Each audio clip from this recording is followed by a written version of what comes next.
ఆగని గళం ప్రజాబలం AR5 news కి స్వాగతం. కడప జిల్లా పోరుమామిళ్ల మండలంలో మాజీ ఎమ్మెల్యే బీజేపీ సీనియర్ నాయకులు తిరువీధి జయరాములు మీడియాతో మాట్లాడుతూ పూర్వకాలంలో దళిత వర్గాలను గుడిలోనికి రానిచ్చేవారు కాదు. దళితులు ఎన్ని అవమానాలు భరిస్తూ ఉండేవారు. అప్పట్లో క్రైస్తవ మతం వారు వచ్చిన తర్వాత కొద్దిపాటి చదువులతో తెలివితేటలతో ముందుకు వచ్చారు. ఇప్పుడు కూడా అదే పరిస్థితి వచ్చిందంటే 2019 నుండి బీజేపీ సీనియర్ నాయకుడిగా ఉంటూ పార్టీ జెండా మోస్తూ వస్తున్నారు.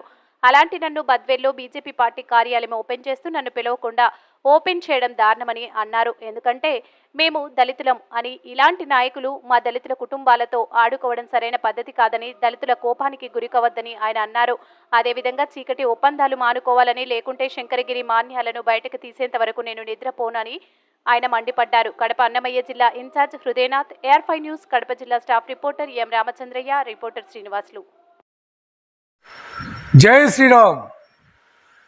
కొంతమంది అగ్రవర్ణం అనుకునే ధనిక వర్గం, అహంకారపూరితమైనటువంటి ధనిక వర్గం పూర్వం దళితులను గుళ్ళు గోపురాలకు రానిచ్చేవారు కాదు.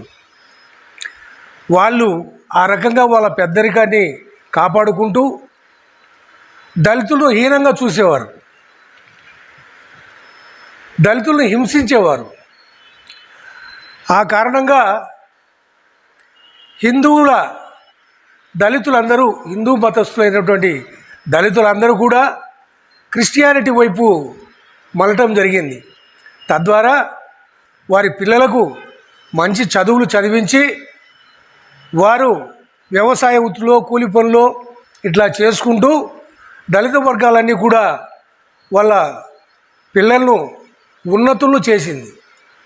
కానీ ఈ అగ్రవర్ణాలు అనుకునే అహంకారపూరితమైనటువంటి ఈ ధనిక వర్గం చిన్నప్పటి నుండి కూడా దేనికి నోచుకోకుండా, పిల్లలను చదివించుకోలేకుండా ఫ్యాక్షన్ అని కొంతమంది అగ్రవర్ణాలు అనుకునే ధనిక వర్గం, అహంకారపూరితమైనటువంటి ధనిక వర్గం దళితులను గుళ్ళు గోపురాలలోకి రానిచ్చేవారు కాదు పూర్వం.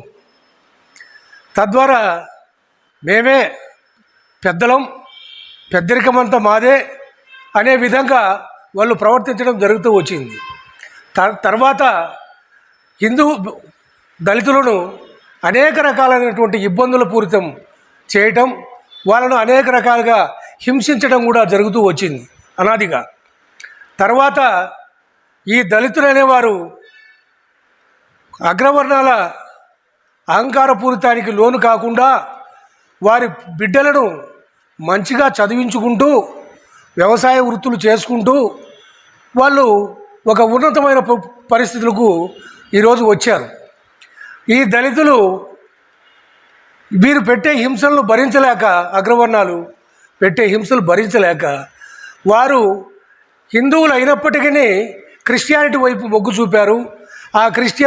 ఆ ఫాదర్సు వగైరా వాళ్ళు ఇతర దేశాల నుండి వచ్చినటువంటి వారి దగ్గర ఉన్నత విద్య, వైద్యం, అన్ని రకాల సదుపాయాలన్నీ పొంది ఈరోజు వాళ్ళ పిల్లలందరినీ బాగా చదివించుకోవడం జరిగింది. మేము ఏమి తక్కువ కాదు అనే విధంగా ఈ దళితులు అభివృద్ధి చెందడం, అభివృద్ధి బాటలో పయనించడం జరిగింది. ఈ అగ్రవర్ణాల వ్యక్తులందరూ కూడా అహంపూరితమైనటువంటి వ్యక్తిత్వం కలిగిన వ్యక్తులు మాత్రమే, అందరూ కాదు.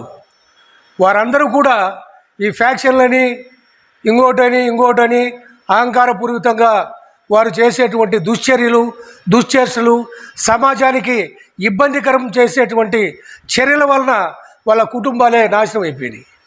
వారు పిల్లలను చదివించుకోలేక ఈ ఫ్యాక్షనిజం మోజులో పడి వాళ్ళ పెద్దరికం నిలబెట్టుకోవాలనే రీతిలో ప్రవర్తిస్తూ వారికి సరైన ఆహారాలు కూడా ఇవ్వలేని దుస్థితిలో కొంతమంది మాత్రం ఆ రకంగా చెడిపోయి సమాజానికి వీరు ఎందుకు ఉపయోగపడరు అనే విధంగా తయారయ్యారు. అందులో కొంతమంది యువత, అగ్రవర్ణ అధికులం అనే దురహంకార వర్గానికి చెందినటువంటి ఆ యువత రాజకీయ రంగు పులుముకోవటంలో ముందడుగు వేయడం జరిగింది. అంటే ఇక వారికి గత్యంతరం లేదు, రాజకీయ రంగు పులుముకోవాలి. తద్వారా వారు ఉన్నతులు అని అనుకుంటా ఉన్నారు. దళితులు మాత్రం జాగ్రత్త పడి వారి బిడ్డలను ఉద్యోగాలు వగైరా వగైరా చేసుకుంటూ బాగుపడ్డ రోజులు ఇవి. తర్వాత మన ప్రధాని నరేంద్ర మోడీ గారు నవ సమాజ సమాస స్థాపనయే ధ్యేయంగా భారతదేశంలో పేదరికాన్ని నిర్మూలించాలి, మనమంతా ఒకటే, మన రక్తం అంతా ఒకటే అనే నినాదంతో పేద బడుగు బలహీన వర్గాలను అభ్యున్నతి చూసిన వ్యక్తి నరేంద్ర మోడీ గారు. భారతదేశంలో పేదరికాన్ని పారద్రోలాలి అనే సత్సంకల్పంతో పనిచేస్తున్న బద్వేల్ నియోజకవర్గం అనేది ఎస్సీలకు కేటాయించినటువంటి నియోజకవర్గం. 2024లో బీజేపీ పార్టీకి ఎన్డీఏలో భాగంగా బీజేపీకి ఈ స్థానాన్ని కేటాయించడం జరిగింది. బద్వేలు పట్టణం నందు ఎన్నికల కార్యాలయం ఓపెన్ చేయాల్సిన అవసరం వచ్చింది. ఎన్నికల కార్యాలయం ఓపెన్ చేసిన తర్వాత చేయకముందు బీజేపీ ఎన్నికల కార్యాలయం ఓపెన్ చేయాల్సిన అవసరం వచ్చింది. 2019వ సంవత్సరం నుండి జెండా పట్టుకొని మోసినటువంటి బీజేపీ సీనియర్ కార్యకర్తను పక్కన పెట్టి, ఒక మాజీ ఎమ్మెల్యే కూడా చూడకుండా పక్కన పెట్టి వీరు మాత్రమే ఓపెన్ చేసిన ఘనత ఈ అహంకారపూరితులైనటువంటి ఈ వర్గానికే చెందుతుంది, ఈ వ్యక్తులకే చెందుతుంది. పూర్వం రోజుల్లో ఇంతకుముందు చెప్పిన విధంగా మమ్మల్ని ఎప్పుడైతే గుళ్ళకు గోపురాలకు రానివ్వలేదో అదేవిధంగా ఈ బీజేపీ కార్యాలయానికి నన్ను అడుగు కూడా పెట్టనివ్వని చరిత్ర మన బద్వేలు అహంకారపూరితులది. అహంకారులైనటువంటి ఈ ధనిక వర్గానికే ఈ ఘనత చెందుతుంది. రాజే కింకరుడగున్ కింకరుడే రాజగున్ అనేటువంటి గుర్రం జాషువా గారు తన గబ్బిలం నాటకంలో పలికిన ఆ పలుకులు, ఆ మాటలు ఇప్పుడు గుర్తొస్తున్నాయి. మీది శాశ్వతం అనుకోబాకండి. ఏ రోజు కుప్పగూలుదో మీ వ్యవస్థ ఎప్పుడు కుప్పగూలు